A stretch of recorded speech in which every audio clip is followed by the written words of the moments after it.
حضرت عبداللہ بن عباس رضی اللہ تعالیٰ عنہ سے مروی ہے کہ ایک دفعہ آپ حضور جان عالم صلی اللہ علیہ وآلہ وسلم کے ساتھ سواری پہ سفر کر رہے تھے، تو حضور جان عالم صلی اللہ علیہ وآلہ وسلم نے فرمایا، عبداللہ میں تمہیں چند باتیں سکھاتا ہوں، اللہ کے احکام کی حفاظت کرو، وہ تمہاری حفاظت کرے گا۔ جو اس نے حکم دیے ہیں، جو چیزوں سے اس نے منع کیا، رک جاؤ۔ پھر فرمایا، اللہ کے احکام کی حفاظت کرو، تم اسے اپنے سامنے پاؤ گے۔ جب کائنات کا بادشاہ ساتھ ہے تو بھائی وہ حفاظت تو کرے گا نا۔ پھر فرمایا، کوئی چیز چاہیے مانگنی ہے اللہ سے مانگو، اور جب مدد مانگو تو بھی اللہ سے مانگو۔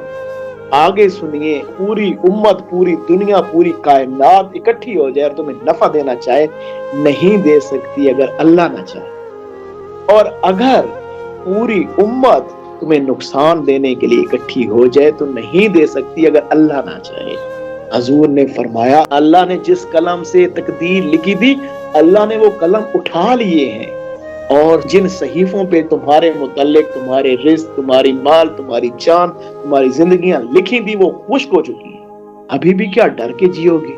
لوگوں سے امیدیں وابستہ کرو گے، یہ مجھے یہ دے دے گا؟ او بھائی، اللہ نے تیرے لیے تیری دنیا، تیری آخرت، تیرا سب کچھ لکھ دیا ہے۔ تیرا کام صرف ایک ہی ہے، اللہ کی ذات، اس کی طلب، اس سے محبت۔ ہر جگہ اللہ تیرے ساتھ ہے، جس کے ساتھ اس کائنات کا مالک ہے، بھلا اس کو پھر کیا چیز کی فکر، اس کو کیا چیز چاہیے؟